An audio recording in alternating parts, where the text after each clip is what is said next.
Ya pasamos por varios días de la creación, ya vimos varios videos y hemos sacado nuestras conclusiones de lo que significan estos símbolos, ¿no es cierto? Vimos en el día, por ejemplo, en el día 1, que la luz que creada en ese mundo, la luz revelada en ese momento, simboliza a la ley de Dios, porque lo que dice los salmos, ¿no es cierto? Lámparas a mis pies y lumbrera en nuestro camino.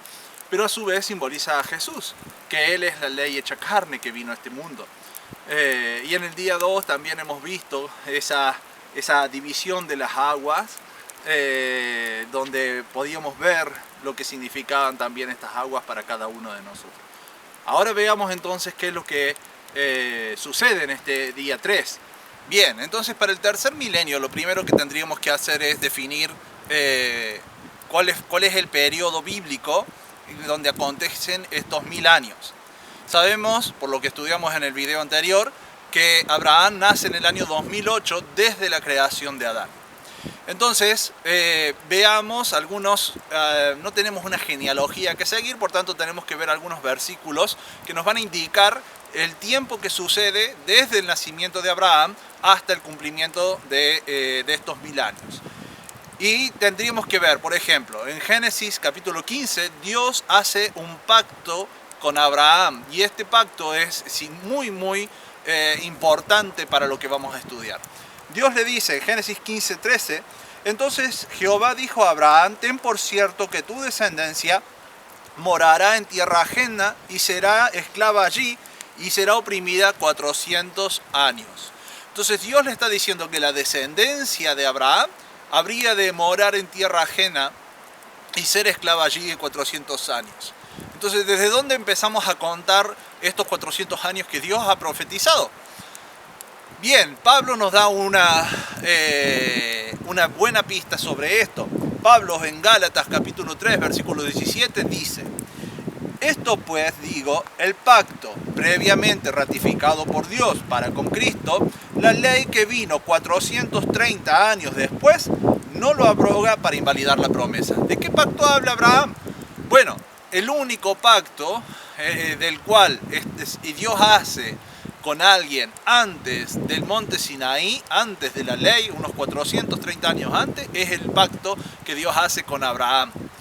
Entonces, Pablo estaba hablando de esto, de Génesis capítulo 15, y dice Pablo que desde ese momento se empieza a contar lo del pacto. Desde el momento en que Dios le habla, claro, desde ahí, pero los años en realidad los tenemos que contar con la descendencia de Abraham, porque Dios le dijo que tu descendencia, ten por cierto que tu descendencia morará en tierra ajena.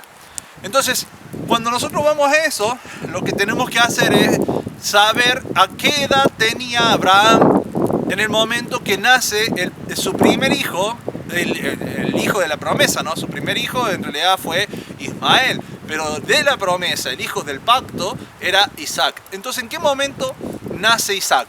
Y dice Génesis capítulo 21, versículo 5, dice, y era Abraham de 100 años cuando nació Isaac su hijo. Entonces, ahí tenemos unos buenos datos.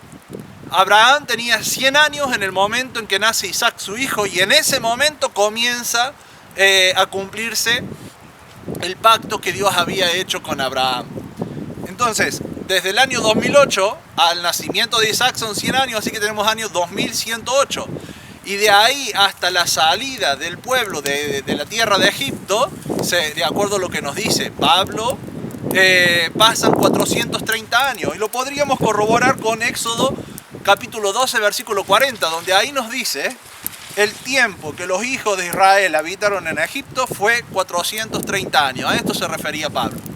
430 años después de que nace Isaac, la gente, los hijos de Jacob, los hijos de Israel, la descendencia de Abraham, sale de la tierra de Egipto. Y tal vez tú digas, bueno, pero Isaac no habitó en Egipto, Jacob no habitó en Egipto, al menos no su primer parte de vida, no habitaron como esclavos, pero ellos sí habitaban en la tierra de Canaán, donde no eran dueños, ellos no eran propietarios de esa tierra. Y por ejemplo Isaac, la opresión, porque fíjense que Dios le dice serán oprimidos, no dice Dios serán esclavos, dice serán oprimidos. Con la esclavitud ese es un tipo de opresión, pero Isaac comienza la opresión por medio de su hermano Ismael. Ismael comienza a perseguirlo, oprimirlo, al punto tal de que Abraham lo tuvo que echar, lo tuvo que mandar al desierto.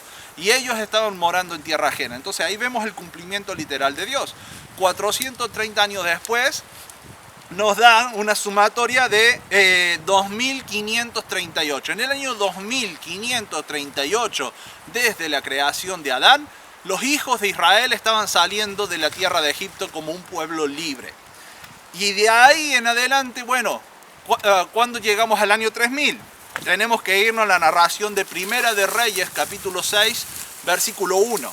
Allí nos dice, en el año 480, después de que los hijos de Israel salieron de Egipto, el cuarto año del principio del reino de Salomón sobre Israel, en el mes de Sif, en el mes segundo, comenzó a edificarse la casa a Jehová. Bien, ¿qué es lo que nos está diciendo acá? Que 480 años después de que el pueblo de Israel sale de Egipto, se comienza a edificar el templo, lo que conocemos como el templo de Salomón. Y lo comienza a edificar Salomón al cuarto año de estar reinando, de estar como rey en Israel. Si hacemos esta sumatoria, si hacemos entonces 2530 años, que era lo que teníamos en el conteo anterior, más los 480, nos da 2538 más 480, 3018. Entonces en el año 3018, desde la creación de Adán, se empezaba a construir el templo en Jerusalén, el templo de Salomón. Ahí tenemos entonces este conteo, que el tercer día, el tercer milenio, transcurre desde el nacimiento de Abraham hasta la construcción del templo de Salomón. Todo lo ocurrido entre medio de estos dos sucesos es lo que comprende el día tercero, el tercer milenio. Y eso estaremos estudiando entonces el día de hoy.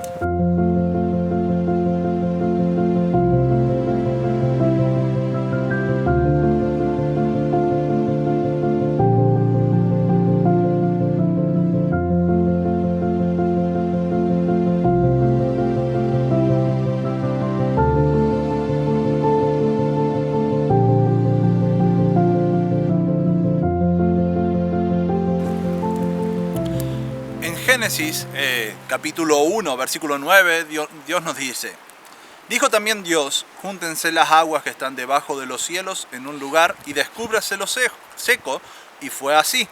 Y llamó Dios a lo seco tierra, y a la reunión de las aguas mares, y vio Dios que era bueno. Y acá hace una distinción, porque después nos vuelve a decir Dios, con lo siguiente que va dando como orden, nos vuelve a decir vio Dios que era bueno, pero hace como una distinción en esto, un parate. Esta separación donde Dios pide que surja lo seco y las aguas se reúnan en un lugar, dice Dios vio que era bueno. Entonces, ¿qué es lo que Dios nos podría estar queriendo decir con estos símbolos? Bien, vimos que las aguas representan pueblos, naciones, multitudes, o sea, nos representa a cada uno de nosotros, representa la humanidad misma, ¿no es cierto? Eso lo vimos por el verso en Apocalipsis, donde se lo dicen directamente a Juan, se lo dice el ángel. Entonces, lo seco, descúbrase lo seco, lo que se llamaría la tierra, sería aquello carente de esa agua. También vimos que esa agua emana del mismo Dios, por tanto su palabra, lo que representaría a aquellos que obedecen también a su palabra, ¿no es cierto? Representa el mismo Jesús. Jesús dijo, el que crea en mí, de su interior correría el río de agua viva. Entonces nosotros nos formamos como agua al creer en la palabra de Dios, al creer en la obra que hace Jesús, al creer en el plan redentor de Dios para nuestra pecaminosidad. Entonces ahí es donde se representan las aguas, y esas aguas se formaron, se fueron a un lugar, se acumularon a un lugar. Y aquellos que son carentes de esta creencia, aquellos que tal vez hayan escuchado pero que no la practican, a esas personas con el tiempo van a quedar secas. Y ahí es donde dice, fórmese lo seco. Esas personas que tal vez en algún momento estuvieron inmersas dentro de las aguas, como lo vimos en el día 2, pero que ahora al paso del tiempo quedan secas, la humanidad quedó seca, ya no tiene contacto como lo tuvo en un comienzo, ya no lo tiene con el Creador, sino que buscan solo su propia agua, su propio beneficio. Y de esta forma se forman los desiertos, ¿no es cierto? El desierto es un lugar, una tierra carente de agua, una tierra donde rara vez llueve, una tierra donde casi no hay humedad, es todo sequía. Por esa razón es que se forma así el desierto, y en un desierto no hay vida.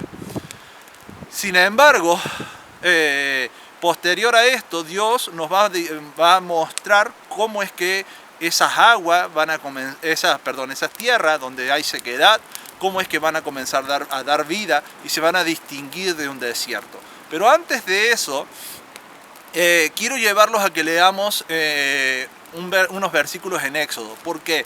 Porque la ley y la Biblia misma tiene, a la hora de leerla, tiene al menos dos tipos de significados para que nosotros tomemos en cuenta. Uno es el significado literal, lo que ocurrió en el momento, que esto ya lo habíamos hablado en videos anteriores. Y el otro es el significado espiritual.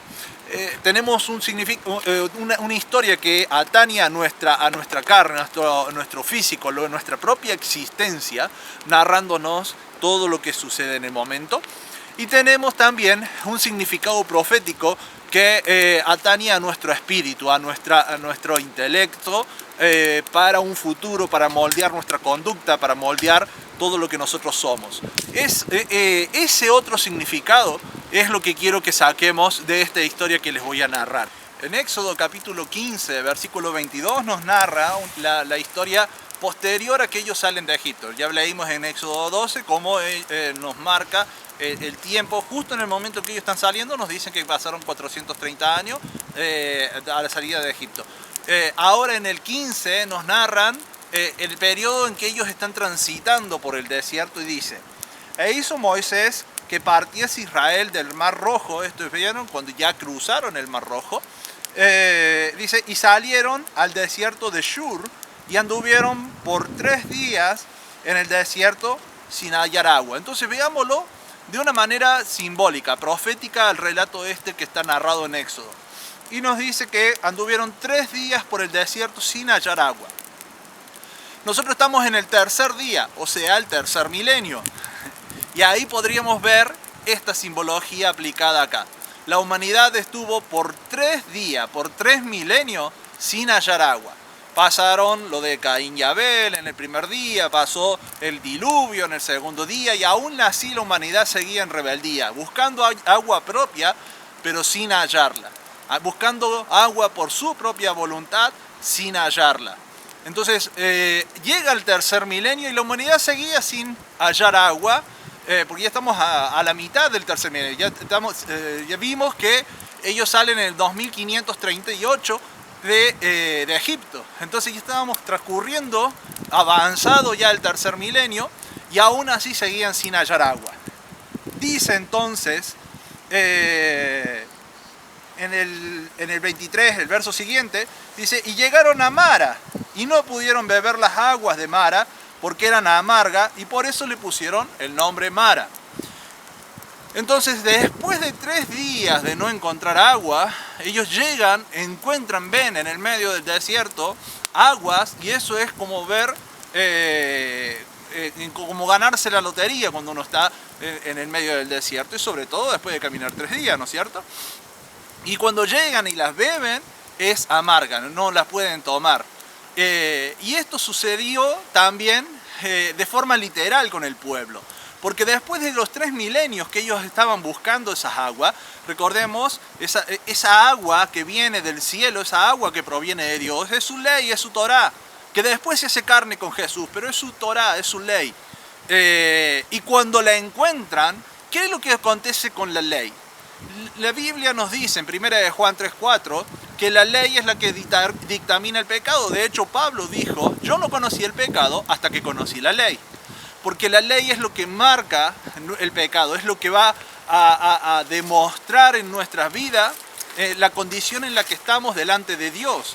es la que cuando nosotros empezamos a conocer de la ley, vamos a empezar a ver nuestros propios errores. Eso es lo que va a marcar la ley. La ley va a marcar nuestros propios errores. ¿Para qué? La intención de Dios al dar la ley, entonces, ¿cuál sería? La intención de Dios es que nosotros podamos conocernos a nosotros mismos y volvernos hacia Él, darnos cuenta de que en realidad estamos yendo por un mal camino y girar nuestra mirada hacia Él, hacia la luz, como lo hablábamos en el primer día. Esa es la intención de la ley. Entonces, cuando la gente conoce la ley, lo que va a conocer es su propia condición, su propio estado, y no es agradable. Es un trago amargo. Cuando alguien viene y me dice lo mal que estoy haciendo las cosas, a nadie le gusta, a mí tampoco me gusta. La humildad en nosotros está en aceptar esas opiniones, aceptar nuestros propios errores y cambiar. Y esto es lo que Dios pide. Dios con la ley lo que nos marca son justamente eso, nuestros propios errores, nuestro pecado, nos hace ver esa condición pecadora. Y la intención de Dios es que nosotros seamos humildes para cambiar, para aceptar que somos de esa forma y cambiemos para poder acercarnos a Él. Esa es la intención de la ley.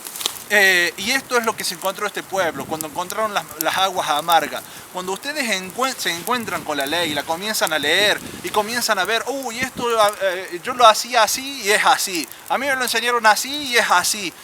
Esto nunca me lo dijeron ni lo tengo que hacer, etc. Es un trago amargo porque tienen que cambiar mucho en sus vidas. Y ahí está la humildad de ustedes a la hora de elegir adaptarse a Dios, o el orgullo de ustedes de querer adaptar a Dios a lo que ustedes quieren que sea. Esa es la decisión que cada uno tomamos y esa es la decisión que el pueblo debió tomar cuando llegó a Mara. Ellos vieron las aguas amargas, las saborearon y dijeron, estas aguas no las podemos beber. Estas aguas son un trago amargo. ¿Y qué es lo que hizo el pueblo? Nos dice... Bueno, nosotros si queremos, disculpen, antes de seguir, y para poder justificarle todas las palabras que he dicho, si nosotros leemos en Romanos capítulo 3, versículo 20, dice Pablo, porque por las obras de la ley, o sea, por el practicar solamente de la ley, ningún ser humano será justificado delante de Dios, pues por medio de la ley viene el conocimiento de pecado. Y acá Pablo nos explica lo que decíamos recién. La ley, la intención de la ley escrita fue hacernos conocedores de nuestra condición para que así sepamos que necesitamos a Jesús. Y esto es día tras día, porque todos los días debemos examinar nuestra condición, todos los días debemos practicar esto para que todos los días escojamos y sepamos cómo amar a Jesús. En Apocalipsis 10:10 dice, tomé el librito de la mano del ángel y lo devoré, y fue en mi boca dulce como la miel, y cuando lo comí me amargó el estómago. Y Juan, cuando estaba en el Apocalipsis leyendo que el ángel le trae un librillo que es comparado al libro de la ley, cuando él lo come, en la boca parecía dulce. Son hermosas palabras, pero cuando lo digerimos, cuando lo estudiamos y lo analizamos, amarga nuestro estómago porque nos hace conscientes de nuestra condición, conscientes de la condición del mundo que los rodea y sabemos cuál es el destino de aquellos que pecan, de aquellos que no obedecen la ley. Y es destino de muerte, destino de maldición. En Éxodo capítulo 15, versículo 24, el verso siguiente dice... Entonces el pueblo murmuró contra Moisés y dijo, ¿qué habremos de beber? Y este es lo que yo les decía recién. ¿Cuál es nuestra condición? ¿Cuál es nuestra postura a la hora de conocer de la ley? ¿Somos humildes para decir, debo cambiar, debo hacer las cosas como Dios quiere para así aferrarme a Jesús? ¿O hacemos como el pueblo, que cuando sentimos el sabor amargo empezamos a murmurar, no, esto no es, la ley ya pasó, la ley la abolió Jesús, a pesar de que Jesús dijo que no venía a abolir, la ley esto, la ley aquello, y le buscamos la quinta pata al gato para no obedecerla? ¿Cuál es nuestra postura en esta condición, en esto cuando sentimos ese trago amargo? cuando no tenemos esa humildad para reconocer de que Dios nunca cambió, de que la Biblia dice, yo no cambio y por esa razón todavía no los he aniquilado. Esta condición lo dice incluso Pedro cuando lo cita y dice que en Dios no hay sombra de variación, Él no cambia ni siquiera un poquito, nada. Entonces, si Él es la roca, si Él es la firmeza, va a ser esa roca desde el comienzo hasta el final. Por esa razón Jesús dijo que de la ley no habría de pasar ni una jota ni una tilde. Todo lo que está escrito allí se va a cumplir y sigue vigente en los días de hoy. Y de eso, si Dios es el juez, si Dios es el juez que habrá de juzgar a la humanidad, incluso a nosotros, ¿con qué creen que va a juzgar Dios? Si no es con su propia ley. Eso es Dios, el que no cambia, el que fue de un principio. Bien, entonces en Éxodo 15, el verso 25 nos dice, y Moisés clamó a Jehová, y Jehová le mostró un árbol y lo echó en las aguas, y las aguas se endulzaron, y allí le dio estatutos y ordenanzas, y allí los probó. Moisés, el mediador entre Dios y los hombres. Recordemos cuál es la misión misma de Israel. Israel fue llamado para llevar bendición a las demás naciones. Por tanto, el pueblo de Israel cumple la función de mediador entre Dios y las otras naciones hasta que viene Jesús. Jesús es un israelita, Jesús es un judío. Y el mismo Jesús dijo, la salvación viene de los judíos. Por tanto, el pueblo de Israel, la nación de Israel, cumple esa función de mediador entre Dios y los hombres. Y no piensen en la nación de Israel hoy, actual. Estamos hablando en este sentido simbólico, en este sentido de lo que ellos deberían cumplir, de lo que ellos deberían hacer en cuanto a su fe. Entonces, la nación de Israel cumple esa función de mediador, lo mismo que hacía Moisés en este momento con el pueblo. Era el mediador entre ellos y Dios. Y ahí es que ellos claman a Dios y Dios le dice, arroja este pedazo de madera y las aguas se endulzarán. Y fíjense que la nación de Israel fue la que dio a conocer la ley de Dios al mundo entero. Todos nosotros conocemos la ley de Dios gracias a la nación de Israel, gracias a los judíos mismos. Y de hecho la conocemos tanto de la fama de la ley de Dios que al día de hoy nadie quiere cumplirla diciendo no, solo son para los judíos, para nosotros es un trago amargo, solo para ellos.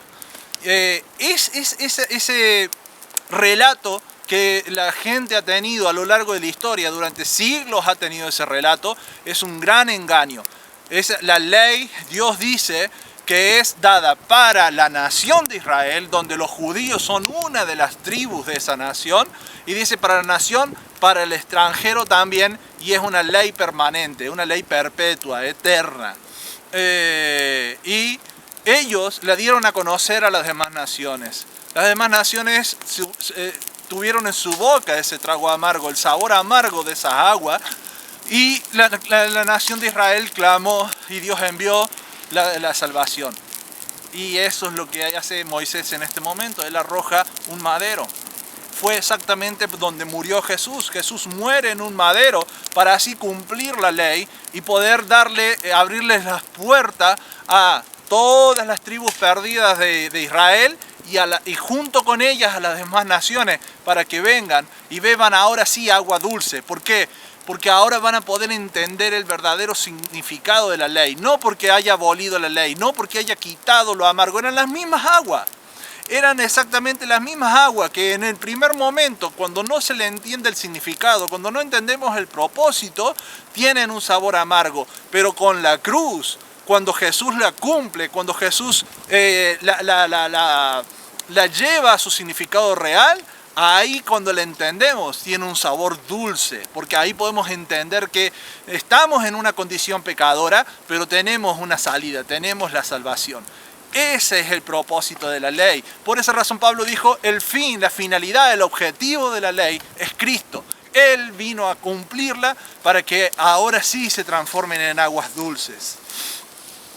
Y en el 26 dice, le dijo Dios al pueblo, si oyeres atentamente la voz de Jehová tu Dios, e hicieres lo recto delante de sus ojos, y dieres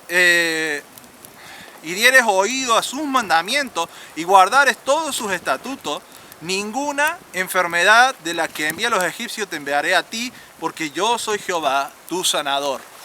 Y fíjense que Dios, en el momento en que endulza las aguas, dice que las aguas se endulzaron, y allí dice Dios estatutos y ordenanza, y después nos dice esto, que si oyen atentamente a la voz de Dios.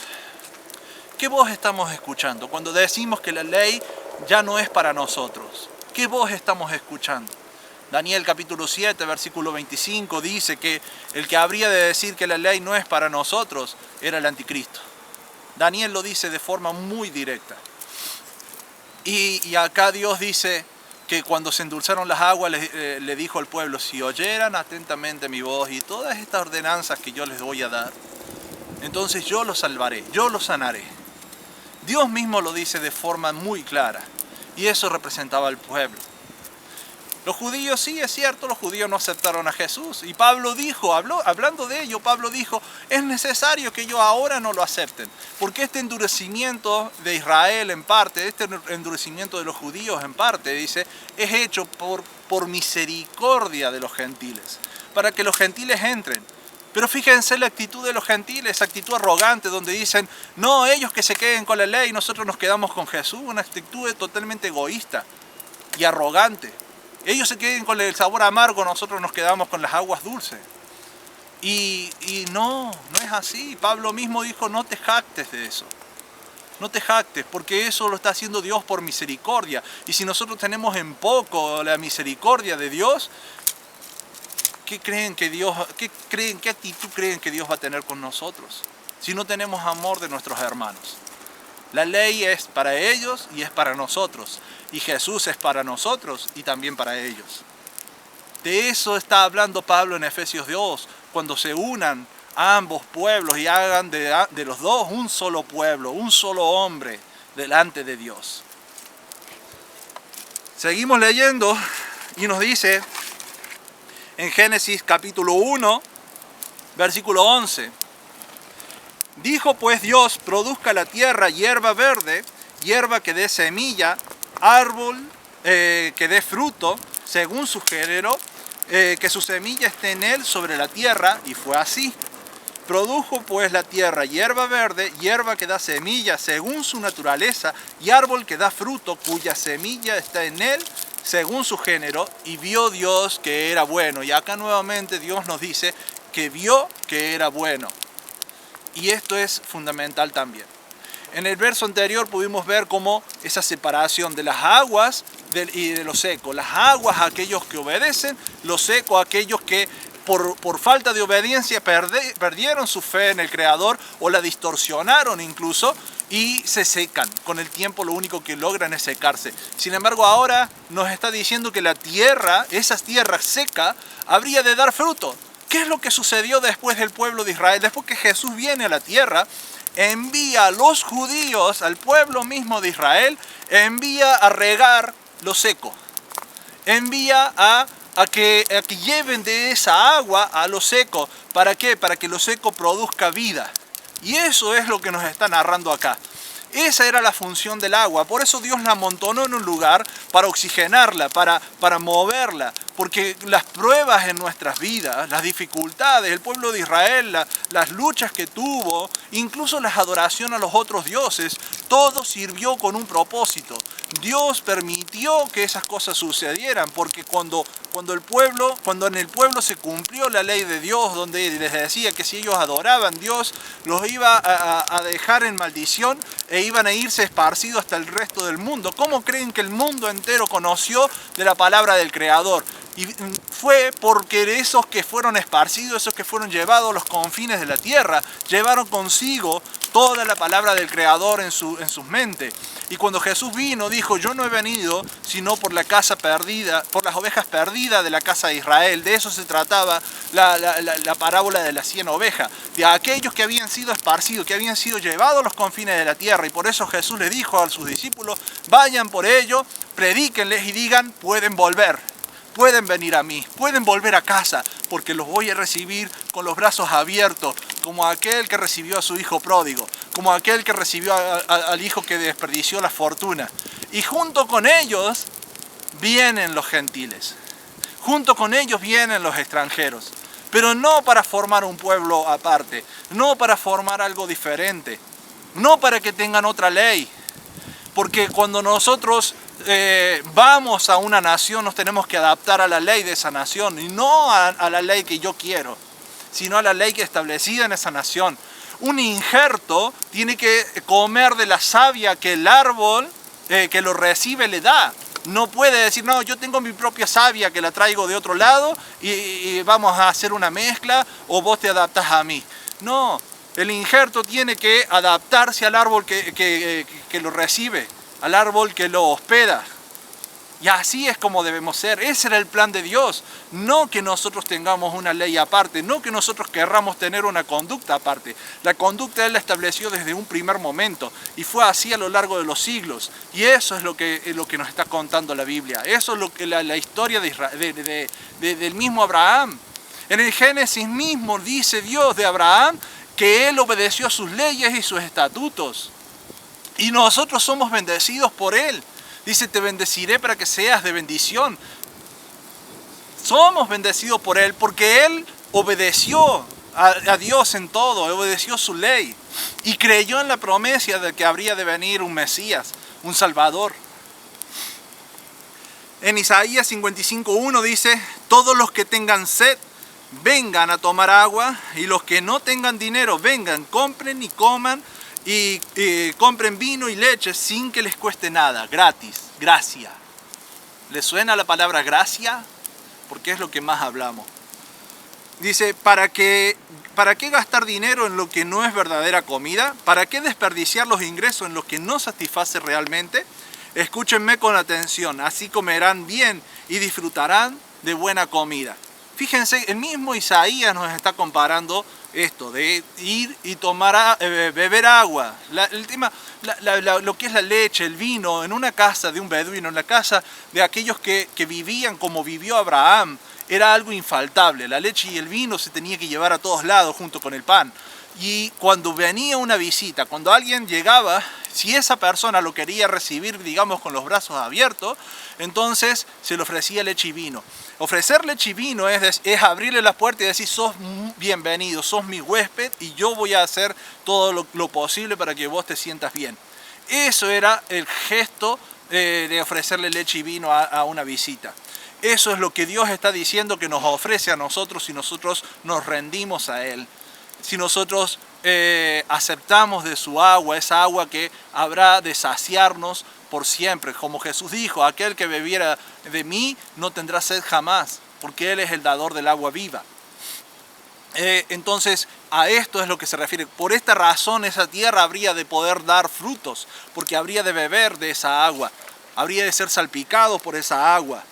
En el mismo 55, en el verso 10 dice, y Dios acá hace una comparación asombrosa de su palabra, y fíjense que Dios mismo dice que el agua esa representa su palabra. Dice, la lluvia y la nieve caen de los cielos y no regresan, sino que humedecen la tierra, la fecundan y la hacen germinar, dando semilla al campesino y comida a la gente. Coman y beban.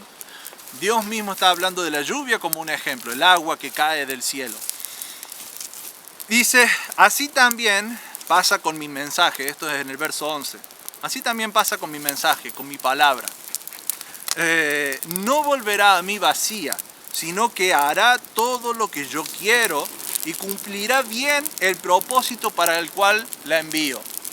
Su palabra, la palabra hecha carne, la ley hecha carne, Jesús, que vino del cielo, no volvería vacía, sino que cumpliría todo lo que Él quiere. ¿Cuál era el cumplimiento? ¿Cuál era lo que tenía que hacer Jesús?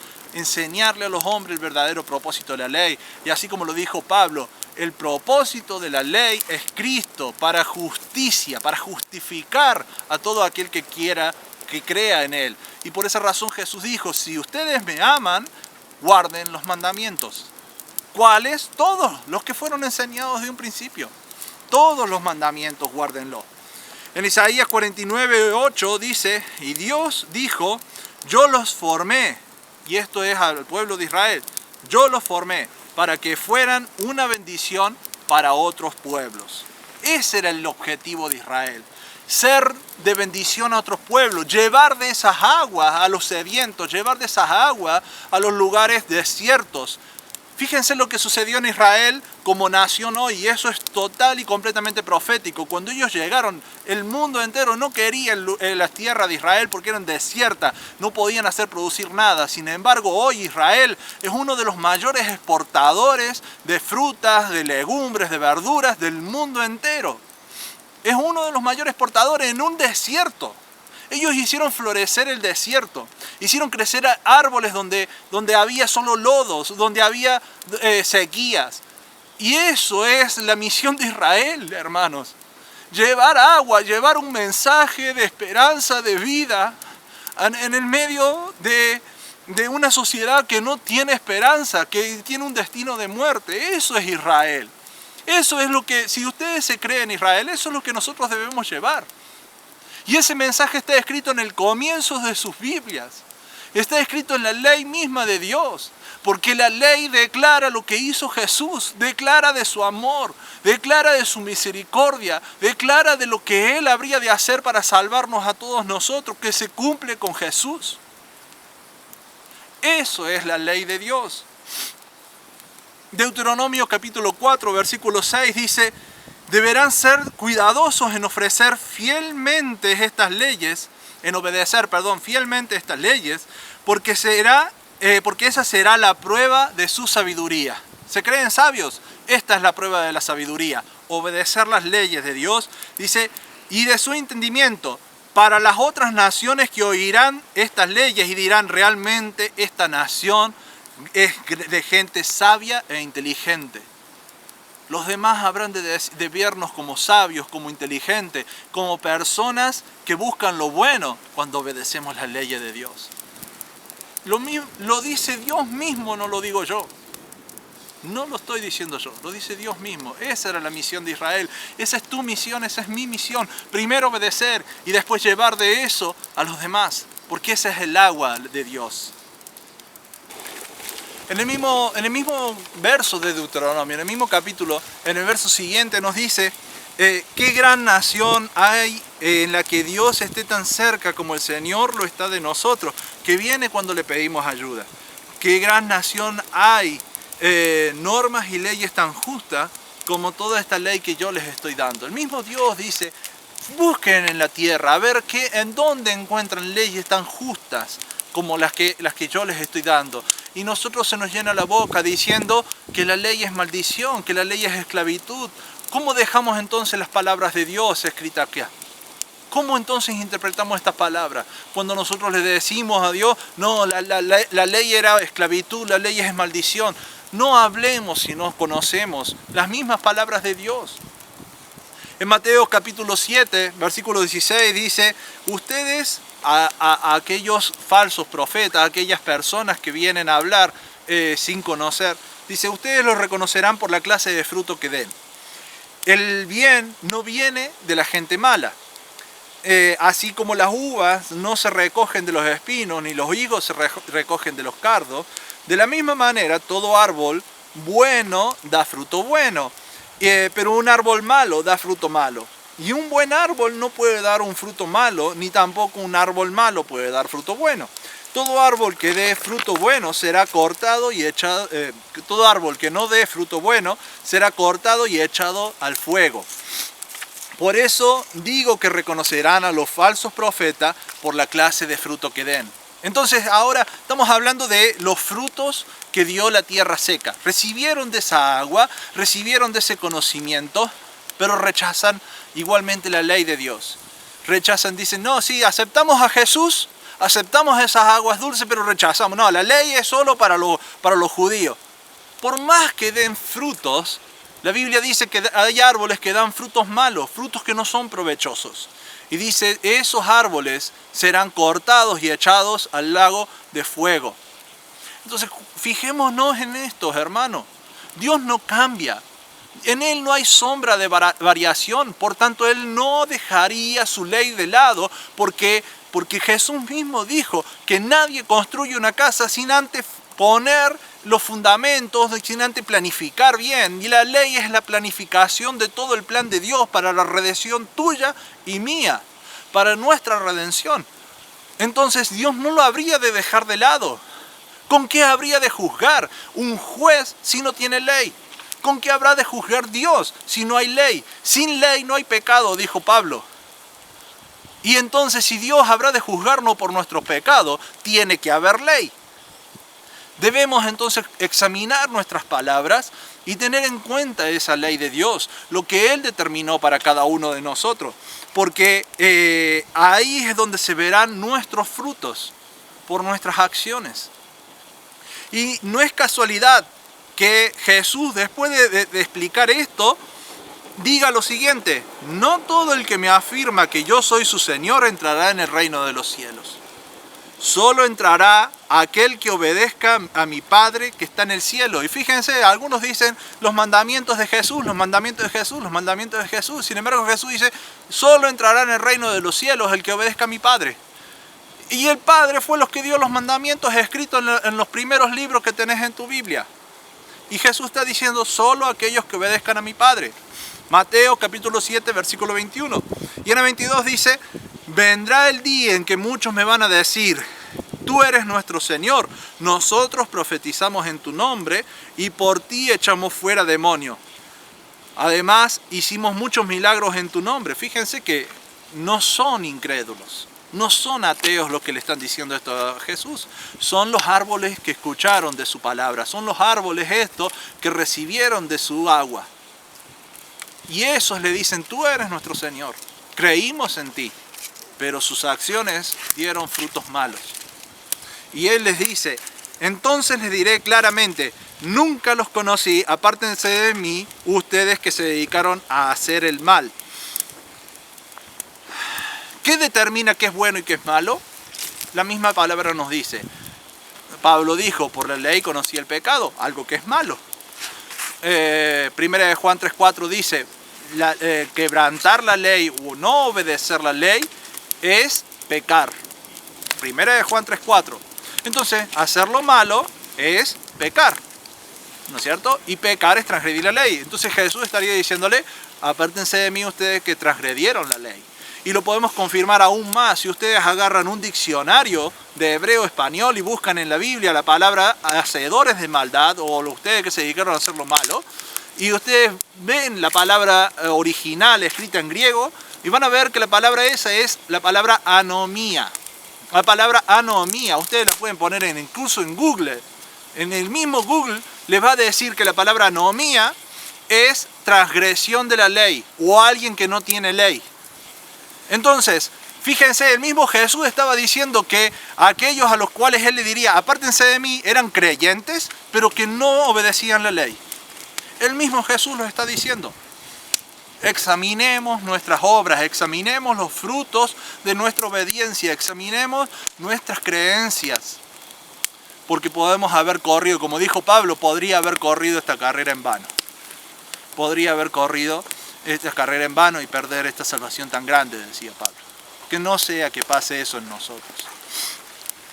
Y para terminar, Isaías 55:12 cierra esa misma idea de lo que veníamos hablando antes, diciendo, porque ustedes saldrán con alegría y serán guiados en paz. Esto es la promesa para el pueblo de Israel. Dice, ustedes saldrán con alegría y serán guiados en paz. Los montes y colinas estallarán en cantos de alegría ante ustedes. Todos los árboles del campo aplaudirán. En lugar de espinos, fíjense, esto ya crece en la tierra. En la tierra esa que había sido regada, dice, en lugar de espinos crecerán pinos. En lugar de ortigas crecerán arrayanes. Y todo ello será en honor al Señor. Una señal eterna e indestructible. Y ahí tenemos entonces este objetivo de estas plantas. Aquellos que no producían, aquellos que tenían un fruto malo o que directamente no daban fruto, serán arrancados, serán sacados de allí y serán reemplazados con árboles que dan fruto provechoso. Y eso está en la tierra buena, en la tierra que ha recibido esa agua. Ni hablar de aquellos desiertos que nunca recibieron agua. ¿Cuál es entonces nuestra postura delante de Dios? ¿Ah? ¿De qué forma nosotros estamos delante de Él? ¿Dando fruto? Recibiendo el agua, pero dando frutos de obediencia, así mostrando el amor de Dios, como lo dice en Juan. Hermanos, los invito a que examinemos esto. Y tal vez ustedes digan, bueno, pero no me hablaste tanto de lo que sucedió en todo ese tiempo. Eso fue lo que sucedió en todo este periodo de estos 1000 años. La rebelión de Coré, cómo el pueblo se ponía en contra de Moisés, cómo el pueblo le decía a Coré y los demás a Moisés, tú no eres el único el que Dios escucha, a nosotros también Dios nos escucha. Los hijos de Aarón ofreciendo fuego extraño. El libro de los jueces cierra, por ejemplo, diciéndonos que todo el mundo hacía lo que bien le parecía. Entonces ese era el espíritu reinante en el tercer milenio. Un espíritu donde debían obedecer la ley de Dios, pero se querían rebelar y hacerla a su manera, a su forma. Que no sea eso lo que pasa en nosotros, porque todos ellos recibieron de las aguas, pero no estaban dando el fruto que debían dar. No lo estaban haciendo. De hecho, ya para el cierre del tercer milenio tenemos la narración de Samuel, cuando Samuel estaba guiando al pueblo y el pueblo viene y le dice queremos un rey. ¿Y qué es lo que dice Dios cuando el pueblo le dice queremos un rey? ¿Qué es lo que le dice Dios? Samuel en capítulo 8, Dios le dice, no te rechazan a ti, me están rechazando a mí. Esa era la actitud del pueblo. Me están rechazando a mí. Y si nosotros vamos, por ejemplo, a Ezequiel capítulo 20, versículo 20, allí dice Dios, yo le di mi sábado para que sean señal de que yo soy su Dios y de que ustedes son mi pueblo. El sábado, el día de reposo, el séptimo día de la semana, Dios mismo dice que es señal, es una pauta de que Él es nuestra pertenencia y que nosotros le pertenecemos a Él. Y el sábado es el cuarto mandamiento de los 10 mandamientos que la iglesia dice cumplir y no cumple. Examinemos nuestras acciones para que sepamos realmente cuál es nuestro Dios. Y ahí cierra Génesis diciendo, y fue la tarde y la mañana del tercer día. Examinaremos entonces qué es lo que pasa en el cuarto milenio, en el video que viene. El cuarto milenio justo es el milenio donde cerramos con Jesús viniendo a la tierra. Que Dios los bendiga y haremos una oración para finalizar. Padre Santo, Rey Todopoderoso, Señor, te ruego, Señor amado, en primer lugar, si me he equivocado en algunos conceptos, Señor, seas exhortándome, Señor amado, y guiándome a la verdad. Y Señor amado, si esta es tu palabra, si esta es tu verdad, te pido encarecidamente por aquel que nos está escuchando, para que ellos puedan, Señor, por medio de tu Santo Espíritu, ser guiados a tu verdad. Y como dicen los salmos, tu palabra es verdad. La suma de tu palabra es verdad. No es solo un versículo, es la suma, la totalidad de tu palabra es verdad. La totalidad de tu ley es verdad, porque es firme, es algo que se estableció y que se habrá de cumplir. Eso es verdad. Tú eres verdad. Jesús es verdad, Señor. Y se haga, Señor, esa verdad iluminando nuestro ser. En el nombre poderoso de tu Hijo amado Jesús, bendice a cada uno de los que escucha, Señor amado. Amén y amén. Que Dios los bendiga.